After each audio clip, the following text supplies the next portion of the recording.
Tal amigos? ¿Cómo están? Bienvenidos a Cuestiones de Juristas.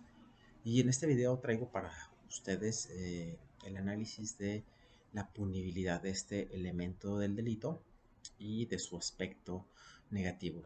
Pero antes de entrar a ver en qué consiste la punibilidad, consideramos pertinente trazar las distinciones entre punibilidad, punición, pena, castigo, sanción, por ser nociones que frecuentemente se confunden, pero tienen distintos significados, de ahí que sea necesario su análisis particular para esclarecer el significado de estas expresiones.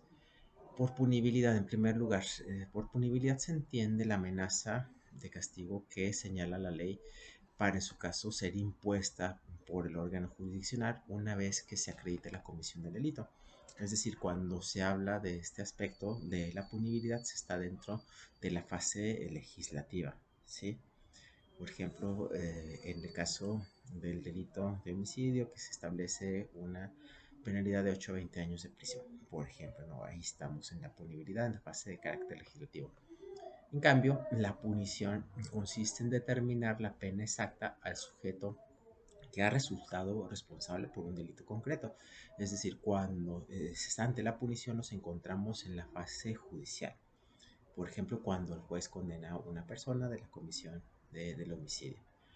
Y por pena se entiende la restricción o privación de derechos que se ejecutan de una manera efectiva en la persona del sentenciado.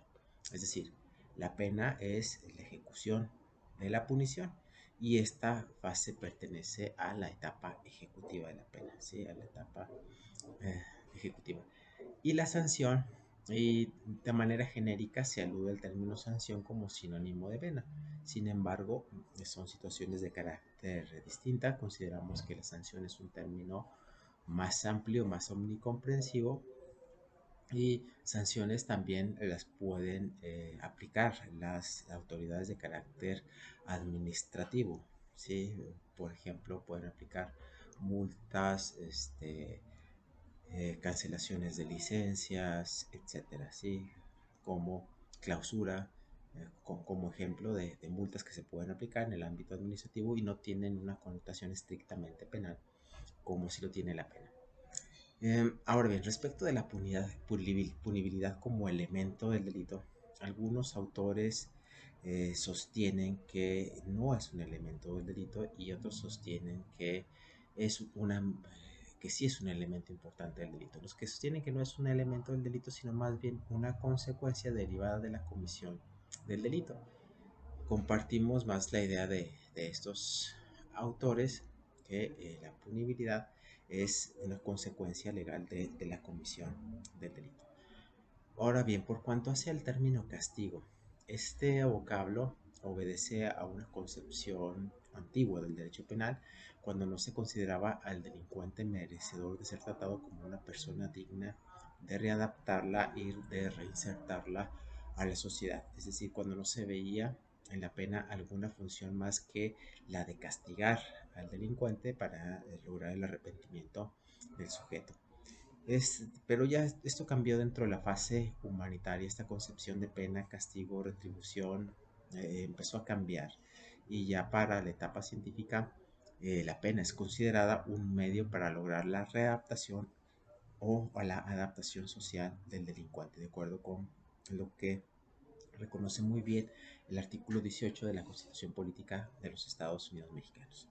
Ahora bien, por lo que hace el tema de la variación de la pena, en principio puede decirse a manera de fórmula que a un delito igual corresponde una pena igual.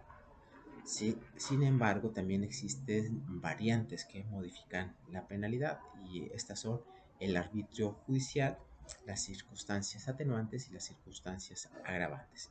Dentro del arbitrio judicial deriva de los márgenes señalados en la propia legislación, la propia norma penal, al establecer una punibilidad determinada, al considerar que ésta tiene una dimensión que va de un mínimo a un máximo, dentro del cual el juez podrá imponer la que estime más justa, apegada al caso concreto. Aquí tenemos unos ejemplos, por ejemplo, en el caso del homicidio simple, el mínimo que se puede imponer es de 8 años y el máximo 20 años. En el caso del estupro, el mínimo va de 6 meses y el máximo a los 4 años. Y el juez podrá imponer esta penalidad dentro de este mínimo y máximo, sin imponer alguna pena menor que la del mínimo ni más allá de la máxima establecida en la ley. En cuanto a las circunstancias atenuantes o privilegiadas, son las consideraciones que el legislador tuvo en cuenta para que en determinados casos la pena correspondiente a un delito se vea disminuida. ¿Sí? Por ejemplo, en el caso de homicidio en riña, en duelo o por emoción violenta con consentimiento de la víctima, el robo de uso, robo por mínima temibilidad, etc. Y en cuanto a las circunstancias agravantes, son aquellas consideraciones que también el legislador tuvo en cuenta para modificar la pena agravándola. Por ejemplo, en el homicidio calificado con premeditación, saña, alevosía, ventaja, odio y traición. Aquí el delito señala los casos de agravamiento en función de determinadas circunstancias. ¿Sí?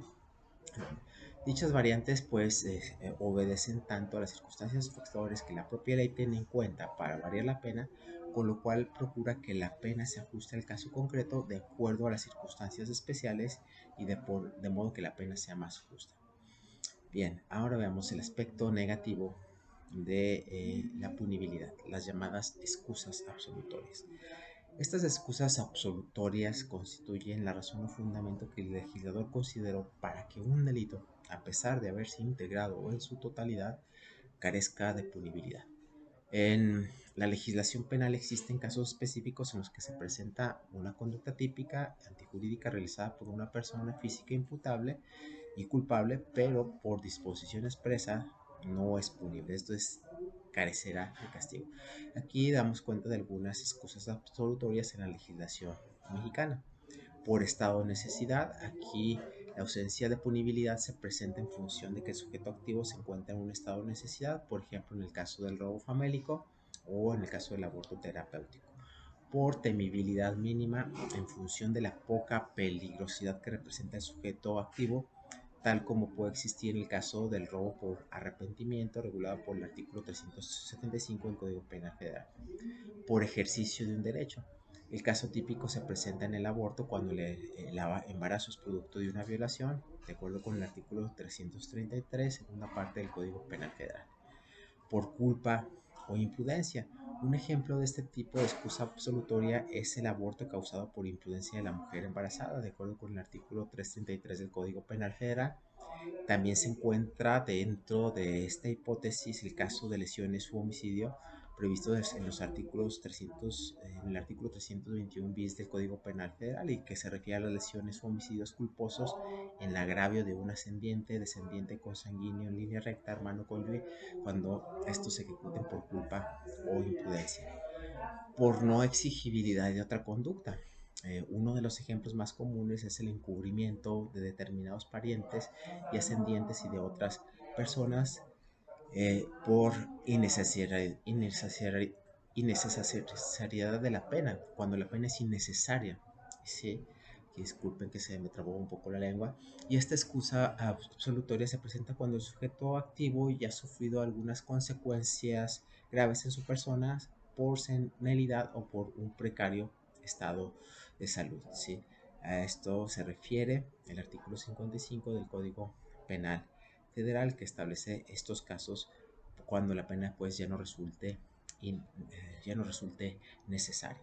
Y bueno, y con esto terminamos el video que se refiere a a todos los elementos del delito, la punibilidad siendo el último elemento analizado.